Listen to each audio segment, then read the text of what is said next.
Évidemment, on pense à la maman, aux parents, aux proches.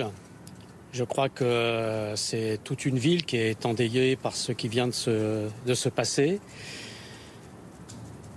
Évidemment, les images qui tournent en boucle actuellement sur les réseaux sociaux sont accablantes. Mais évidemment, il faut attendre le résultat des enquêtes judiciaires qui sont en cours. Et on espère que des éléments d'enquête seront communiqués le plus rapidement possible. Je crois qu'il y a une immense cri de Nanterre, c'est « on veut la vérité ». Voilà, on veut toute la vérité et on la veut vite. Justement, monsieur le maire, vous avez entendu cette colère de vos habitants, on les a vus sur place. Est-ce que vous appelez au calme et est-ce que vous avez peur d'éventuels débordements ? Bien sûr qu'on appelle au calme, puisque ce qu'il faut, c'est que la vérité éclate et que si des gens doivent être condamnés, il faut qu'ils le soient. Mais bien sûr, chacun sait bien que ce n'est pas le moment et le deuil avec la famille, avec les parents, et c'est ça qui est important, bien sûr. Est-ce que vous allez rentrer en contact avec la famille, peut-être pour les aider à organiser quelque chose ? D'abord, je vais me rendre à leur domicile, puisque c'est bien sûr une tradition de présenter les condoléances à des gens qui sont dans une peine incommensurable. Et donc, c'est ça qui est important. Vous le connaissiez, ce jeune, ou pas du tout ? Non, vous savez, dans une ville de 100 000 habitants, je connais beaucoup de monde, mais peut-être je l'ai croisé, peut-être je le connais, mais de là à dire que je le connais, je ne peux pas vous dire, non. Est-ce que vous allez renforcer la sécurité dans les quartiers, peut-être du côté de Pablo Picasso, on sait que c'est une cité qui peut être complexe ? Non, la sécurité, d'abord, c'est le travail de la police. La ville de Nanterre, elle travaille avec tous ses médiateurs, avec tous les gens avec lesquels elle travaille. Aujourd'hui, comme toujours, bien sûr qu'on est aux côtés de tous les gens de ces quartiers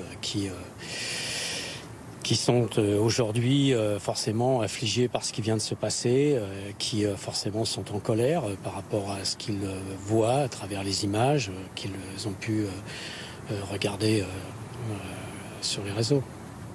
Et je crois qu'ils ont tous cette envie d'avoir la vérité, toute la vérité, et le plus rapidement possible. Voilà. Vous allez suivre particulièrement l'enquête de votre côté ? Avec les moyens qui sont... Voilà, les enquêtes, comme vous le savez, elles sont indépendantes. Voilà. En tout cas, c'est ce qu'on souhaite toujours, que les enquêtes elles sont indépendantes. Et à l'étape actuelle, elles sont sous la responsabilité du procureur de la République, puis d'un juge d'instruction, je pense. Voilà, bien sûr qu'on suivra le dénouement de cette enquête. Voilà, mais l'enquête, elle est menée par les autorités judiciaires. Et il faut que ça soit comme ça. Quels sont les premiers éléments de l'enquête que vous pouvez nous donner Moi, j'en ai pas. La ville a simplement... Elle a simplement fourni les images simplement fourni les images de ces caméras de surveillance qu'elle a à proximité. Donc ces images ont été prises ce matin par les enquêteurs. Pour vous, dans ce genre d'affaires, le fait d'avoir une ville équipée de caméras de vidéosurveillance, c'est un plus ? On a toujours, dès le départ considéré que les caméras de vidéosurveillance ou protection étaient un élément d'enquête dans tous les cas, permettait de faire aboutir des enquêtes. Et c'est d'ailleurs pour ça qu'on les implante en coopération avec les forces de police. Si vous parlez d'injustice ou de bavure policière, Écoutez, moi je suis le maire de Nanterre, je vous dis qu'à l'étape actuelle, ce que j'ai vu, les images que j'ai vues sur les réseaux sociaux sont accablantes. Et je souhaite que l'enquête qui est ouverte aille jusqu'au bout, mais qu'on ait le plus rapidement possible de premières communications des autorités judiciaires sur cette enquête. Et je réaffirme que je crois que l'immense aspiration de tous les habitants de cette ville, c'est que toute la vérité soit faite. Et vite. Il s'agissait de la police municipale, nationale Non, police nationale. Si la famille est d'accord, vous envisagez un hommage, une marche blanche? On verra avec eux, hein. Bien sûr. C'est quelque chose que vous pourriez On verra, envisager? on verra avec eux. Je parle pas. Franchement, je ne parle pas à leur place. On sent quand même que vous êtes très ému par ce qui se passe dans votre ville. Oui, vous savez, hein, quand un jeune de 17 ans meurt, c'est forcément bouleversant. Et en plus, quand il meurt dans les conditions compressantes, c'est évidemment encore plus angoissant. Voilà, donc c'est bien sûr que je suis ému.